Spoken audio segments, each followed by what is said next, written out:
Hi friends, welcome to our channel. ఈరోజు recipe వచ్చేసి ఆలు మసాలా కర్రీ. ఈ కర్రీ మీలో ఎంతమందికి తెలుసో కామెంట్ చేయండి. బట్ మేమైతే దోశ వేసుకుంటే చాలు ఈ కర్రీ మాకు కంపల్సరీ ఉండాల్సిందే అనమాట. దోశలోకి ది బెస్ట్ కాంబినేషన్ అని చెప్పచ్చు. అంత టేస్టీగా ఉంటుంది. ఎప్పుడు చేసుకునే చట్నీ, ఎర్రకారం, టొమాటో చట్నీ ఇవే కాకుండా దోశలోకి ఈ ఆలుతో ఈ విధంగా మనం మసాలా కర్రీ చేసుకుంటే చాలా బాగుంటుంది. ఒక్కసారి నా స్టైల్లో నేను ఎలా చేస్తాను అనేది మీతో షేర్ చేసుకోబోతున్నాను. Let's start the video. First అయితే ఆలుని ఇలా వాటర్లో వేసేసి దానిపైన మట్టి అంతా క్లీన్ చేసేసుకోవాలి. తర్వాత ఒక్కొక్క ఆలు ఒక 2 పీసెస్గా కట్ చేసుకోవాలి. ఆలు సైజెస్ని బట్టి కట్ చేసుకోవాలండి. పెద్ద ఆలు అయితే 3 పీసెస్గా కట్ చేసుకోండి. తర్వాత ఆలు బాగా మునిగేంత వరకు వాటర్ పోసేసి సరిపడా ఉప్పు వేసేసి 3 విజిల్స్ పెట్టుకోవాలన్నమాట. 3 విజిల్స్కి బంగాళదుంపలు బాగా ఉడికిపోతాయండి. ఇక్కడ 1 టేబుల్ స్పూన్ వరకు మనకు ఉప్పు సరిపోతుందన్నమాట. నేను తీసుకున్న ఉల్లగడ్డలు వచ్చేసి 1 కిలో వరకు ఉన్నాయి. ఉల్లగడ్డలు ఉడికేలోపు మనకు ఈ కర్రీ చేయడానికి మసాలా అనేది రెడీ చేసి పెట్టుకోవాలన్నమాట. ఫస్ట్ అయితే ఒక మిక్సర్ జార్ తీసుకొని అందులో ఎండు కొబ్బరి ముక్కలు వేసుకోవాలి. తర్వాత కొంచెం 1/2 ఇంచ్ అంతా అల్లం కూడా వేస్తున్నాను. మన కారానికి తగ్గట్లుగా పచ్చిమిర్చి కూడా వేసుకోవాలి. తర్వాత 1 టేబుల్ స్పూన్ వరకు జీలకర్ర వేస్తున్నాను. తర్వాత 6 to 7 వరకు వెల్లుల్లి వేసుకోవాలి. తర్వాత కొంచెం ఉప్పు కూడా వేసేసి వాటర్ లేకుండా మూత పెట్టేసి బాగా బ్లెండ్ చేసుకోవాలండి. ఇలా మనము బ్లెండ్ చేసుకున్న తర్వాత ఇలా కచ్చాపచ్చగా ఉంటుందన్నమాట. సో మరీ ఫైన్ పేస్ట్గా అయితే ఉండదు, ఇలా చేసుకోవాలన్నమాట. సో మనకి ఈ కారం అనేది మంచి టేస్ట్ని ఇస్తుంది అనమాట. ఈ కర్రీకి చాలా అంటే చాలా బాగుంటుంది. ఈ ప్రాసెస్ మీరు మిస్ అవ్వకుండా తప్పకుండా ట్రై చేయండి. చాలామందికి తెలిసే ఉంటుంది, బట్ ఈ ప్రాసెస్లో ట్రై చేయండి. ఈలోపు మనకు బంగాళదుంపలన్నీ కూడా ఉడికిపోయాయి అన్నమాట. ఒక్కసారి అందులో హాట్ వాటర్ తీసేసి కొంచెం కూల్ వాటర్ వేసేసుకుంటే మనకు స్కిన్ తీసుకోవడానికి ఈజీగా ఉంటుంది, లేట్ అవ్వకుండా అయిపోతుంది అన్నమాట.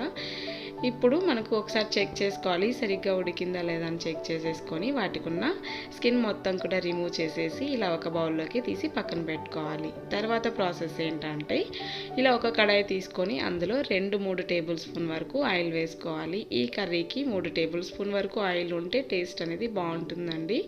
తర్వాత 1/2 టేబుల్ స్పూన్ వరకు ఆవాలు వేసుకోవాలి. తర్వాత సన్నగా కట్ చేసి పెట్టుకున్న ఉల్లిపాయలు, కొంచెం కరివేపాకు, 2-3 ఎండుమిర్చి కూడా వేసేసుకొని మంచిగా ఫ్రై చేసుకోవాలి. మనకు ఆ ఉల్లిపాయలు మరీ ఎక్కువ ఫ్రై అవ్వనవసరం లేదండి. ఈ కర్రీకి లైట్గా ఫ్రై చేసుకోవాలి, అప్పుడే టేస్ట్ అనేది చాలా బాగుంటుంది. ఇలా బాగా ఫ్రై అయిన తర్వాత అందులో మనం రెడీ చేసి పెట్టుకున్న కారం కూడా వేసేసుకోవాలి. ఈ కారం పచ్చి వాసన పోయేంత వరకు ఫ్రై చేసుకోవాలండి. సిమ్లో పెట్టేసి మూత పెట్టి 10 నిమిషాల వరకు బాగా ఫ్రై చేసుకోవాలి. ఇది ఫ్రై చేసుకునేటప్పుడే మనం ఇందులో సరిపడా కొంచెం చిటికెడంత పసుపు కూడా వేసేసుకొని ఒక్కసారి బాగా కలిపేసుకొని మూత పెట్టి ఫ్రై చేసుకోవాలి.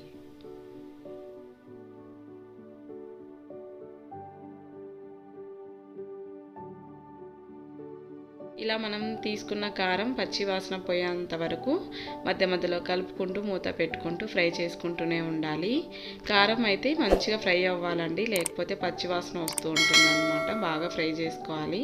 మనకు బాగా ఫ్రై అయ్యి ఆయిల్ అనేది పైకి తేలుతూ కనిపిస్తుంది అనమాట. ఇలా ఫ్రై చేసుకోవాలి. తర్వాత మనం ముందుగా ఉడికించి పెట్టుకున్న బంగాళదుంప పీసెస్ కూడా ఇందులో వేసేసుకొని ఇలా మ్యాషర్తో మ్యాష్ చేసేసుకోవాలండి. ఇది లేకపోతే మన హ్యాండ్తో కూడా బాగా నలిపేసి వేసేసుకోవచ్చు అనమాట. సో ఇదైతే మనకు వేడిగా ఉన్నప్పటికీ కూడా మనకు కొంచెం సేఫ్గా ఉంటుంది. మనం వేడిగా ఉంటాయి కదా బంగాళదుంప పీసెస్, చెయ్యి బాగా కాలుతూ ఉంటుంది కాబట్టి ఇలాంటిది ఒకటి ఉంటే మనకి యూజ్ అవుతుందండి. ఇలా బాగా మ్యాష్ చేసేసి ఒక్కసారి మనం వేసుకున్న కారం అంతా కూడా నీట్గా కలిపేసుకోవాలన్నమాట.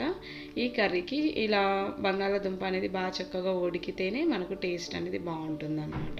ఇలా ఒకసారి కారం అంతా నీట్గా కలిపేసుకొని స్టవ్ సిమ్లో పెట్టేసుకొని మూత పెట్టి ఒక 10 నిమిషాలు అలాగే వదిలేసి తర్వాత స్టవ్ ఆఫ్ చేసేసుకోవాలి. అలా చేస్తే మనకు ఉప్పు కారం ఇవన్నీ కూడా బంగాళాదుంప పీసెస్కి బాగా పడతాయి అన్నమాట.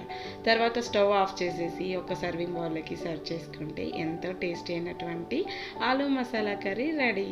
చాలా చాలా బాగుంటుందండి, చాలా టేస్టీ కూడా. చాలామందికి తెలిసే ఉంటుంది. బట్ నా స్టైల్లో నేను ఇలా చేస్తాను అనమాట. సో రెసిపీ నచ్చితే మీకు తప్పకుండా ఈ ప్రాసెస్లో ట్రై చేయండి. దోశలోకి ది బెస్ట్ కాంబినేషన్ అండి. అస్సలు ఇంకా చట్నీ అస్సలు చేసుకోరనమాట. సో ఈ కర్రీతోనే దోశలు అనేది ఎంజాయ్ చేస్తాను. బ్రేక్ఫాస్ట్లోకి చాలా చాలా చాలా బాగుంటుంది. చాలా తొందరగా చేసుకునే రెసిపీ. అలాగే ఇలా ఒక కర్రీ చేసుకుంటే ఆఫ్టర్నూన్ లంచ్లోకి కూడా కలిసి వస్తుంది అనమాట.